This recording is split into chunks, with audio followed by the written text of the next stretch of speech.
Welcome back, listeners. This is episode 5.5 of En Busca de Porko, our first English language bonus episode. The way bonus episodes work is you will hear some fragments that were cut for time from our conversation with Laura Michet in episode 5. 12 fragments, to be precise, which are called Ferrell, Vector and Wrestling, Element Space, Element Date, Element Space, Where the Water Tastes Like Mate, The Circle of Free Indie Games, Ammeter, Eye of Design, 6 Months and the Renaissance of Manners, Glitch City, Fish People, Shared Responsibility, Twine Horror, Cavitus, and Food Mediation. So without further delay, here are the 12 fragments, and I hope you enjoy them. Fragment 1. Ferrell, Vector, and Wrestling. Rumpel is not with us today because she flew off to Ferrell Vector Yes. to be in sunny, stormy England for the weekend with a bunch of other indie developers who I'm sure had a very fun time. She was telling us that they role-played a wrestling match between video games and art. Amazing. Art was the heel. Wow. And I know that business came in at one point to screw up the match. I wish I could have seen that. What is a heel? A heel, so in wrestling, usually in traditional wrestling, usually you have, so in traditional wrestling, you usually have faces and heels. Faces are the good guys, are the wrestlers that you're supposed to like. They're supposed to, be virtues of justice and fight fair. And heels are the bad guys. They're the villains that you're supposed to root against. And those are the two terms. Obviously, there's a lot of times where a face will do a heel turn, which means that they'll become evil or they'll do something that is unjust or not sportsmanlike. Of course. And what is Ferrell Vector? Ferrell Vector is an indie game. I want to say convention, but I'm not sure if it's a convention or it's more like a retreat in England. It's a very small get-together of indie developers. And I know I don't know what town it's in, but I know there's a river. I know there's a park. I know it's nice and relaxing, and it's very small. And anybody gives talks on anything. It's not just about giving talks about video games. It's not a business convention. It is very much a relaxed and, I don't know. I know there's a term for what I want to say, but I'm not sure what it is. No worries. Do you know anything about Ferrell Vector, Laura? I know that it exists, and I've always been curious about it, but I don't think I'll ever have a chance to go. Maybe the term is unconference? I don't know. Where people do a conference of some kind, but they deliberately try to destroy the normal expectations about such an event. That definitely sounds up that avenue, definitely. I know it's very communal. I think that's what I wanted to say. In as much as there is a lot of skill sharing, knowledge sharing, and it is very easygoing and relaxed. That sounds nice. Fragment 2. Element Space, Element Date, Element Space. I didn't do a lot. In those 2 weeks? Yes. I think you did. I briefly finished a video with all the songs, all the parody songs I've made for Element Space. Do you want to tell our English-speaking audience what Element Space is, or is that our secret? Yes. So with Pablo, last year we worked on a pretty big, at least for Argentine standards, game called Element Space. Yeah, it was me, David, and another 58 people. So it was pretty big. Yeah. And while I was working on that game, I did a bunch of tangent projects. One of them I talked about in the first episode, but I can bring it up again. It's called Element Date, and it's a web game where you date all of the characters of the game. Yeah, just so Element Space is kind of a sci-fi tactical RPG, so there's a lot of characters you recruit to your party and who get their own character arcs in their development. And an Element Date kind of takes that one step further. Yes, I wrote it with Ali Smalley, another writer from the team, from the Element Space team.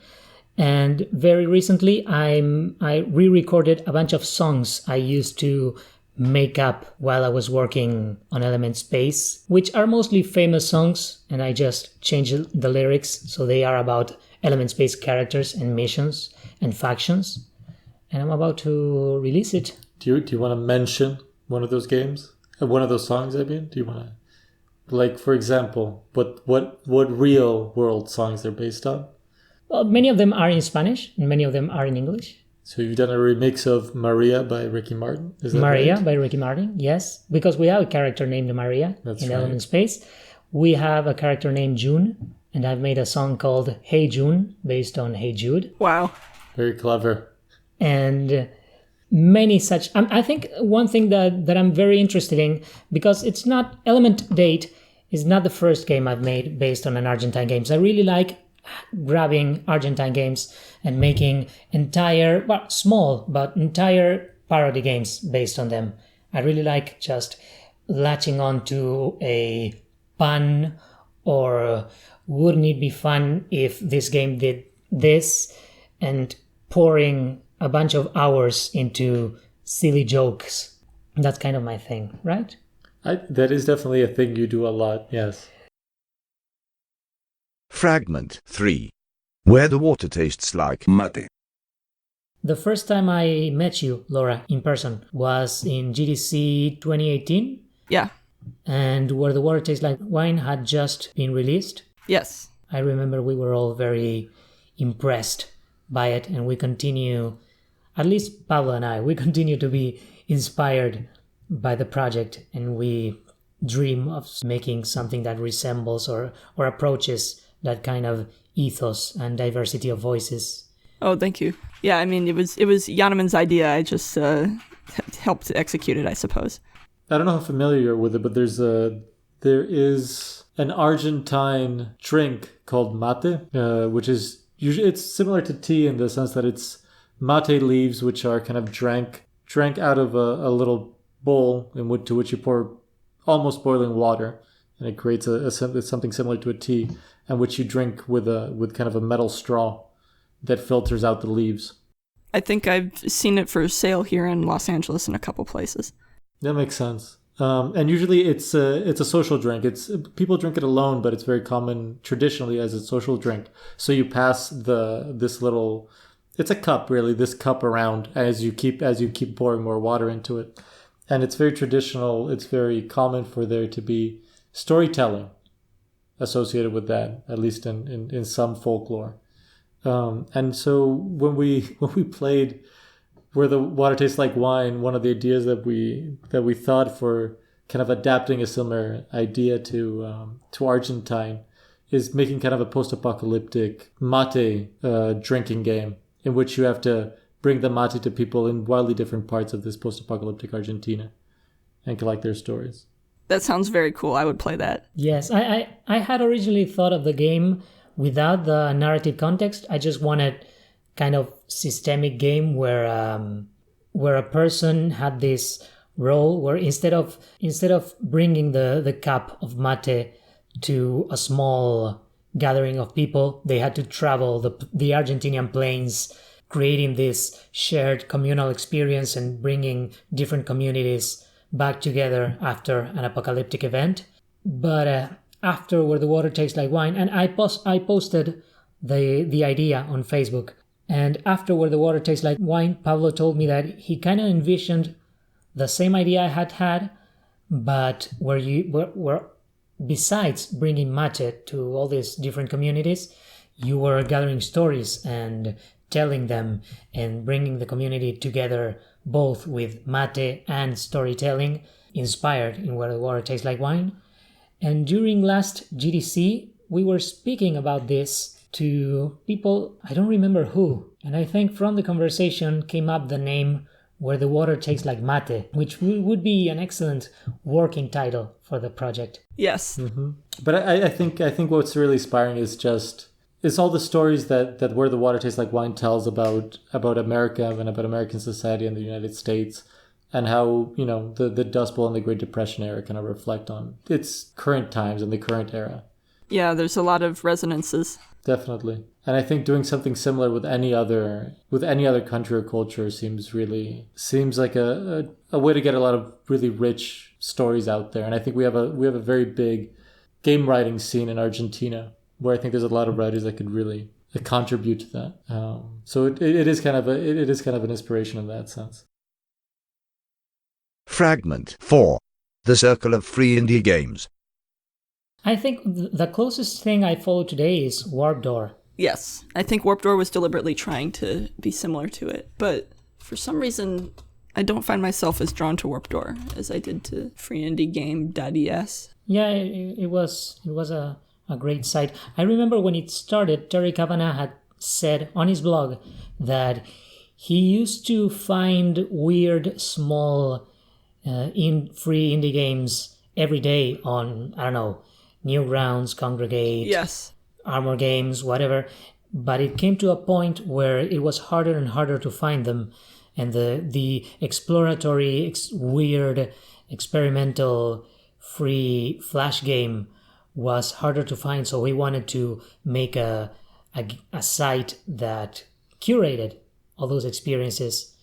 And it's strange to think that he was thinking about that previous era of strange free indie Flash games, but now free indie games is part of our previous era. Yeah, I think the cycle repeats itself, inevitably. I think I use itch now for what I used free indie games for. I just go onto itch and I play whatever pops up on the front page, or I go down a rabbit hole and I find a developer and I play all of their, browser games or all of their Twine games, and I just move on to someone else. And I think I miss the experience of going onto a website, that had comments and knowing that I would be seen by the same group of people if I appeared there. But I don't know if I really need that experience, to enjoy small indie games. I think it's just sort of filling that for me now. Fragment 5. Ammeter IF Design. I was always terrified that I would miss something, or that I would miss the point of the story, or that I would miss the most interesting part, because I didn't know what the links would do. And this was definitely something that motivated me when I was making Swan Hill. I always thought it was kind of an analog to when you have a amateurish small platform game with collectibles, and at some points you have 2 or 3 paths to continue, and you don't know which of them you should take if you want to get all the collectibles, or which of them will take you to the finish line of the current level. Yeah, it's if you have the completionist tendency, then I think you're more sensitive to the kinds of decisions that people make when they're just starting to discover, narrative design or level design and stuff like that. If you're just there to go along for the ride, many of these text games wouldn't bother you at all. But they bothered me quite a lot because I wanted to make sure I had seen everything. Was it just a matter of seeing everything, or was it a matter of even just knowing what the consequences for your action are? Yeah, would have been. That was definitely part of the problem. Not knowing what a link would do was also frustrating if the game was trying to make your choices significant or give you significant agency, right? Like a lot of the games that were coming out in this community at the time were mostly just about self-expression, and there was almost no agency for the player. You were sort of just exploring a hypertext experience that would not change based on your choices, right? And some of the times they would change based on your choices, but the burden of replaying it to see bits you had missed was very low, right? Like you could just easily go back and play the game again. But it really bothered me when I was playing sort of like an adventure game, or a game where I was very clearly like a specific person with a specific perspective and specific goals, and I like didn't know what I would make that character do if I clicked on a link. Fragment 6. 6 months and the Renaissance of Manners. Around the same time, I also started working on 6 months, which I worked on for almost 4 years. It's a sequel to Swan Hill about the rude brother who features in 6 months. It's a murder story about the main character of 6 months gets assassinated, and his brother has to solve the crime. But the brother, instead of just saying, I'm going to go solve the crime, he very brazenly tells the king of their country that he is going to find and kill the person who killed the protagonist of 6 Months. You mean the protagonist of Swan Hill? Yeah, the person who killed the protagonist of Swan Hill, the protagonist of 6 Months says he's going to find that person and kill that person. So he makes this declaration based on some ritual that is available to him as an aristocrat in this society, but nobody has done this for, decades. And he makes a huge fool of himself by claiming he's going to go kill this guy. And now everybody in his life is telling him, you should maybe not do this. And then other people are like, oh no, you got to do it now. And the whole story is about him trying to solve this crime with everybody thinking he's a completely crazy person for declaring he's gonna actually murder somebody. And the thing that I was interested in when I wrote Swan Hill and later when I wrote 6 Months is in college I did a lot of early modern Europe history stuff. I double majored in creative writing and history, and my history focus was on Europe from sort of like the end of the quote-unquote Middle Ages through like the early 1700s. And something that happened during that time that I'm super interested by is I read a paper that described it as the Renaissance of manners, where it was about how when people come together to live in a big city, their manners had to change. The way they related to other people changed, and the amount of violence they inflicted on one another and the amount of violence they expected to suffer from their peers and from the state changed. Regular people could not just go out and fight each other as easily anymore because they live so close together. If you fought everybody who angered you, you would be fighting all the time. Makes sense. And so things like these like archaic standards of dueling developed, where they now had rules and regulations about how you would commit violence against your peers and for what reason, and people developed different standards about what truly counted as an offense.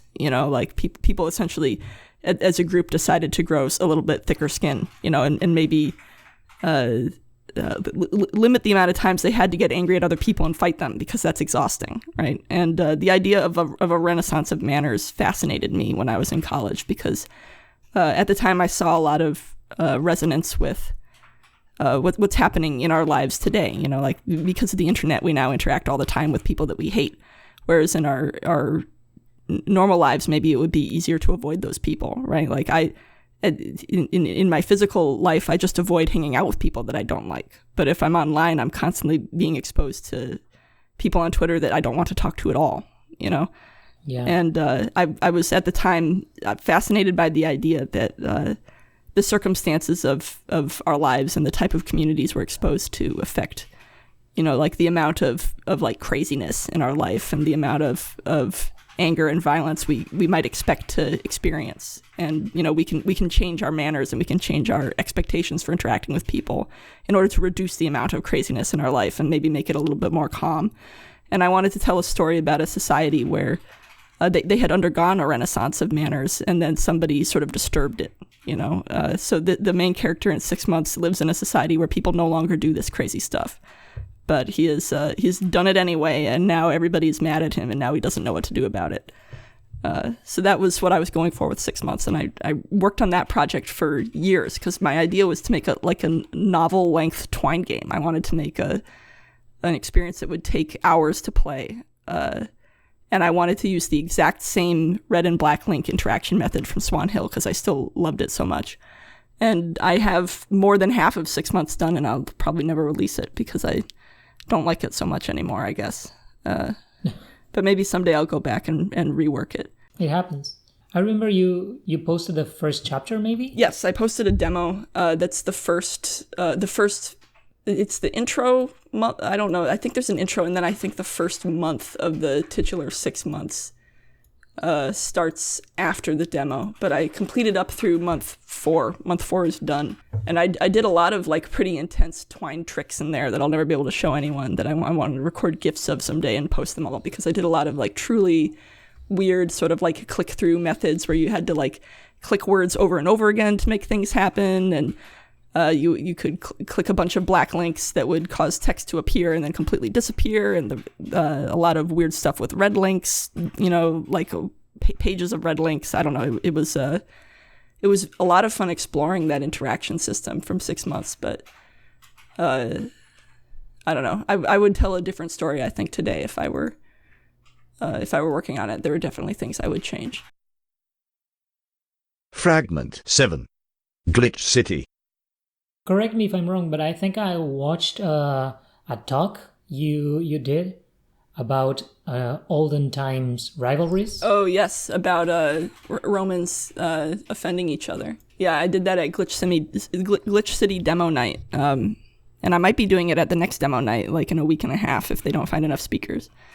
But yeah, Glitch City is a indie developer collective here in LA that many people I know are members of, and for the last couple years, I've been giving talks about history at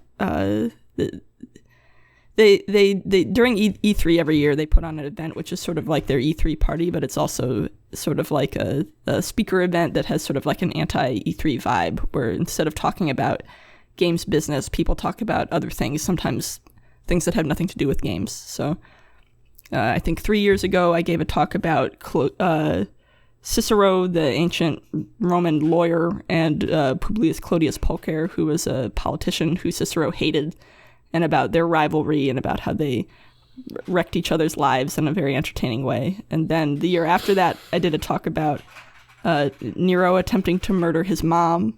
And then last year I did a talk about Cathar heretics in the Pyrenees. And they're all 5-minute talks. They're very short. That sounds like an amazing event. Yeah, I love it. I've seen a lot of very, very cool talks.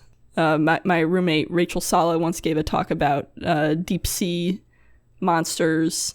Somebody once gave a talk about biking 100 miles in one day, like on a bicycle. Somebody else gave a talk once about technical art. Her name is Chelsea Hash, and during the talk, she like did some tech art stuff on the screen and like turned a 2D raster image, like a regular image, into like a copy of it using only vectors and math or something. It was very, very strange. Super entertaining though. That's really cool. Fragment 8. Fish People. I really love the idea of the Twitter bot. I think you told me about it before, and it sounds utterly fascinating. The idea of telling this story through episodic tweets. Yes, and the Twitter bot would fill the blank time between the hand-authored tweets, which is sort of what made it possible. Right, exactly. And the idea that the rest of the tweets are menu items that are generated is beautiful, really. Thank you. I can look it up on Twitter and get the user account name, but it's hard to read now because you'd have to go backwards. Right. It's a very different experience, I imagine, going back. Yeah, it was very much like, it was a very much like a thing you had to do, like be watching at the time. You had to like check in and read. It's called @slug in hand, one word with no spaces. It has a very gross banner image of a cooked fish head. I'm gonna look that up now. Oh, okay. I want to see that gross fish head. Yeah, I've written a lot of stories about fish monsters for whatever reason. I noticed a little consistency between the village of fish monsters. Well, to be perfectly honest, the village game is actually based on a novel I tried to write. I have like over 150 pages of a novel that I tried to write like in 2015 not 2015, earlier than that, because I made the fish game. I started making the fish game around 2012. I guess I started working on it around 2011. I'm not sure. But I kept rewriting it over and over again and getting nowhere with it. But it was about a sort of pulp fiction from like the early 20th century type adventurer person, from like the type of person who would be in that old, what is the original Sir Arthur Conan Doyle novel about where they go up on like a plateau and there's dinosaurs there or whatever? The Lost World or something. Is that a Sir Arthur Conan Doyle story? I didn't realize. Yeah, it is The Lost World. Yeah. I wrote a story about a person from like that era who gets using the science of radio waves, which is new at the time. He gets accidentally shot to another dimension inhabited by fish people, and they use these giant radio machines to travel around this weird sort of like 1920s multiverse. and I never got anywhere with it. But one of the characters was a fish person, and I think that's probably why so many fish people ended up in my stories. They're coming from that dimension, obviously. Clearly, they're getting here in the radio. And now with 5G, I'm sure they'll probably be even more. Yeah, now they'll be even more disruptive. You'll be trying to do things in your house, and a fish person will appear in high definition and just ruin your day. I mean, they're squamous and adorable. I don't think I'd be bothered if one popped up in my home. Yeah. Fragment 9. Shared responsibility. You know, it's exciting that you get to work on things that millions of people will see. And it's also a little scary. Yeah, that sounds terrifying. Yeah, I thought I'd be more freaked out about it, but I think that launching a couple indie games sort of cured me of a little bit of that worry, because with indie games, if you make something bad, then your friends will know, you know, because you know all the other developers. But I don't know, the stakes are very different for League of Legends material. Yeah, I imagine having a big brand or a big company between you and the players. I mean, it's not your own stuff in that sense. Yeah, like I feel a lot of ownership for the stuff that I work on, but I know that the IP and the game itself is not mine in the same way that like indie work is kind of mine, you know, because so many people are contributing that you have to really focus on owning your little part of it and making sure that your little part of it is the best that it can be. But also, like, if people are upset with it, they usually don't yell directly at me. And I'm lucky that nothing I've worked on has really made anybody upset. I'm glad, because it would suck to make people upset. But yeah,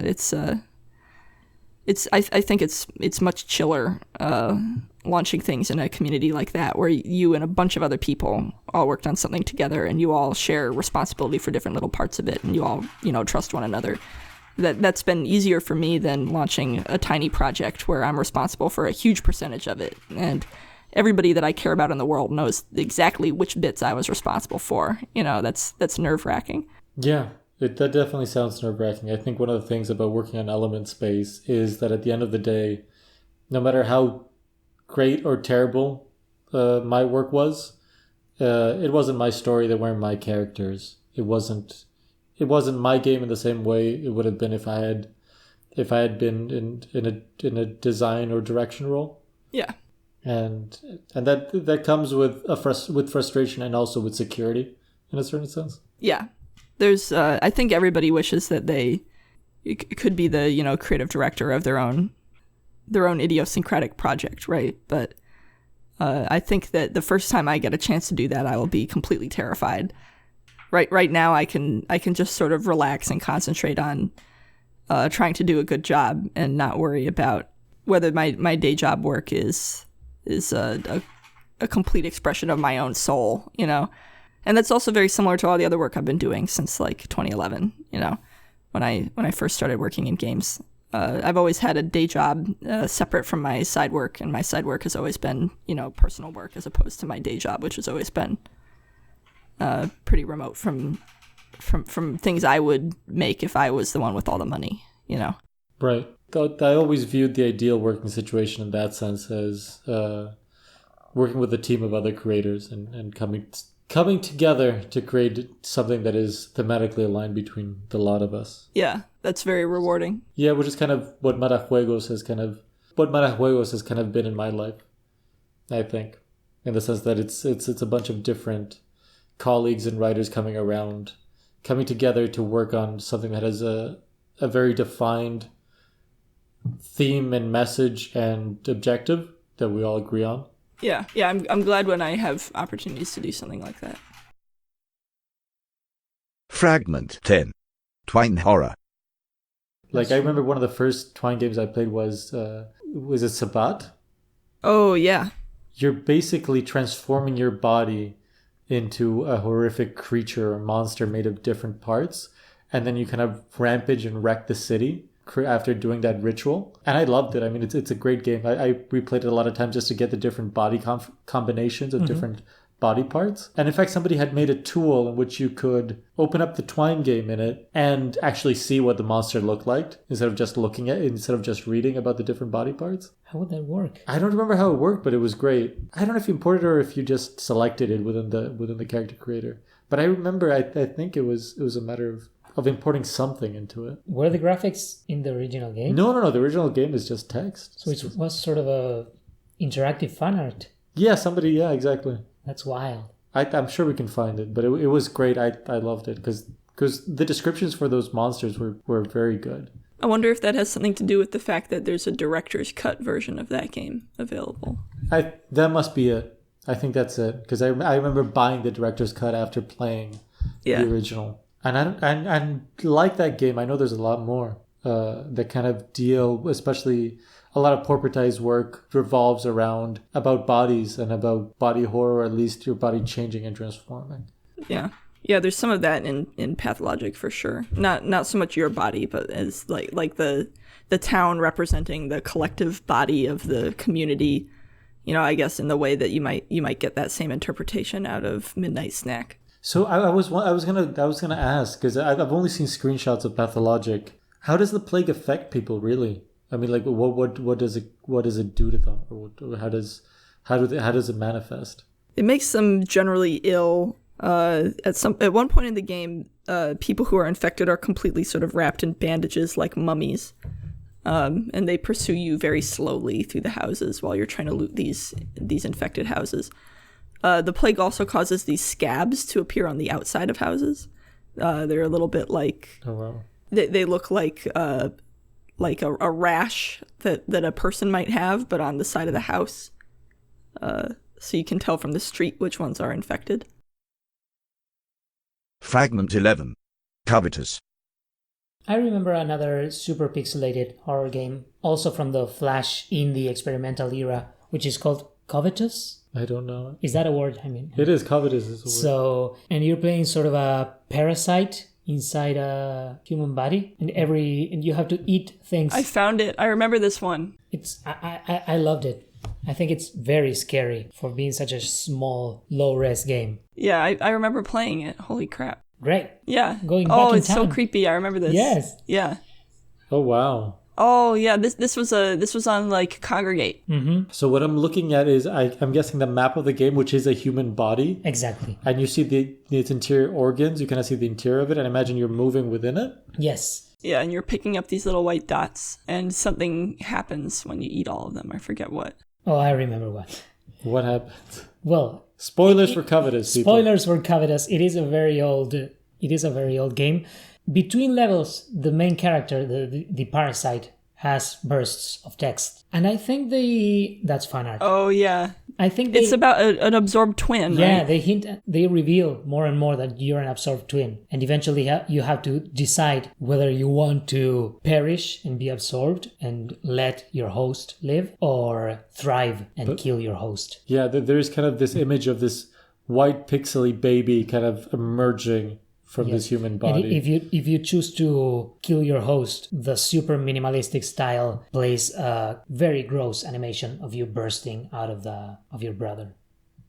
Wonderful. There's a text screen from Cavitus. It's entirely black, and there's only this white text which says, "What kind of god gives entity just to let me die again, tucked behind a kidney and fat?" Yikes. Oh yeah. Okay, I'm watching a video of the game right now, and I've got to the point where the little lump becomes human shaped, vaguely human shaped. Yeah, at first you may think you're just a parasite.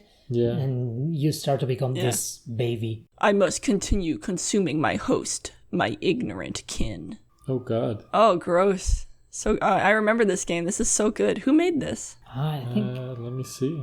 Oh, it's so gross. What a gross game. But I love it. I think I usually don't play scary games, and I think this is one scary game that I like a lot. Mm-hmm. And it makes sense because I usually play small 10-minute indie games, so I wouldn't know about Resident Evil, but I would know about this one. It was blammed from Newgrounds. It's no longer on Newgrounds. No, why? Who would do such a thing? I don't know. Oh, I found an article about it on Rock Paper Shotgun. It's on TV Tropes. But it doesn't say the author. It's in the Creepypasta wiki. Well, it did remind me a lot of Midnight Snack because of the horror and pixel art. It's under philosophical games in Congregate. Well, thank you for reminding me about this gross game. You're welcome. This is a good one.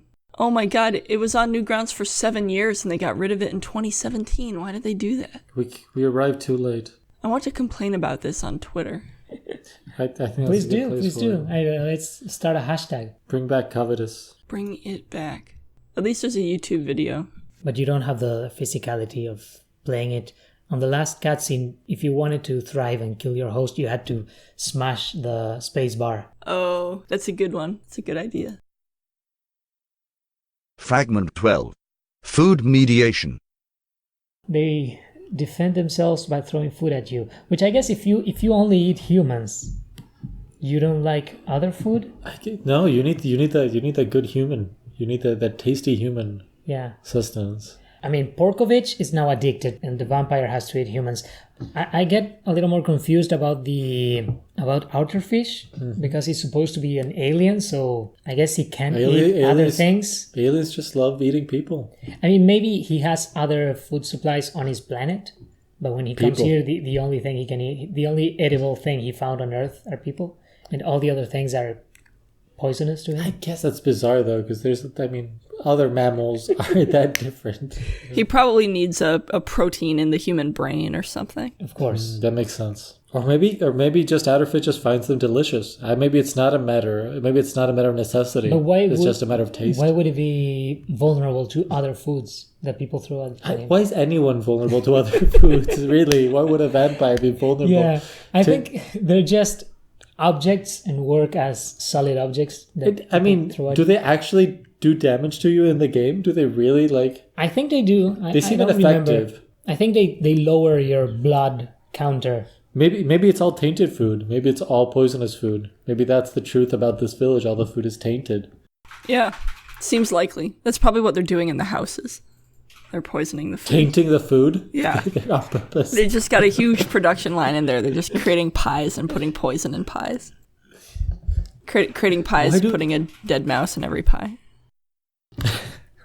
Why do they need so much poison food? To protect themselves. Yeah, I mean they're constantly being attacked by outer fish and vampires and So they knew this mad was going to doctors. happen. I think if they eat the tainted food, then they know that vampires won't want to drink their blood and Porkovich won't want to eat them. So that's good for 2 out of 3. And then the third one they just throw pies at.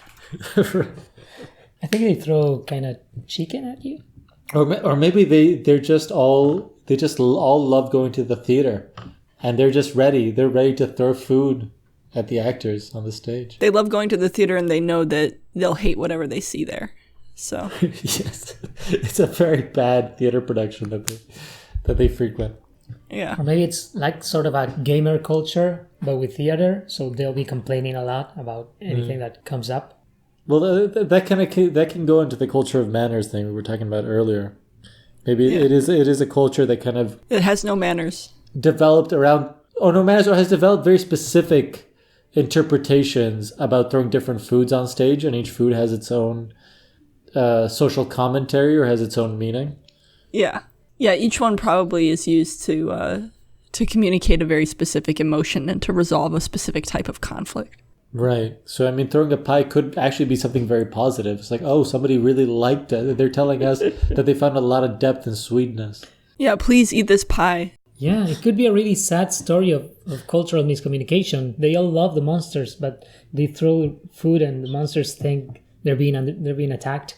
And they eat them Yeah, if only they had a mediator. when they're really being appreciated. Yeah, they need someone to come in and to help everyone sit down and talk about what's going on. Food translator. Yes. Except they probably need 3 mediators because they need to resolve conflict with each of the monsters separately. Yeah. Though I don't know if Porkovich is actually a monster. Let's see. I mean, he is, in a way. True, he eats people. He is human. Although I think when you eat people, you press Alt, and the eating frenzy makes he has to transform into. It's like some sort of- a werepig. Because I think that there's a picture of Porkovich as a werepig. Okay, so he transforms into something. A werehog, as you might Monstrous. say, like Sonic. Yeah. The vampire is easier because he's just a more scary looking vampire. That was the last of the fragments. So that's it for episode 5.5. Episode 6 will be in Spanish. Sorry about that. The best way to know when our next English language episode will be coming out is to subscribe to En Busca de Porko wherever you are listening to it right now. and you will feel much better having a little cultural variety in your feed. So you're welcome.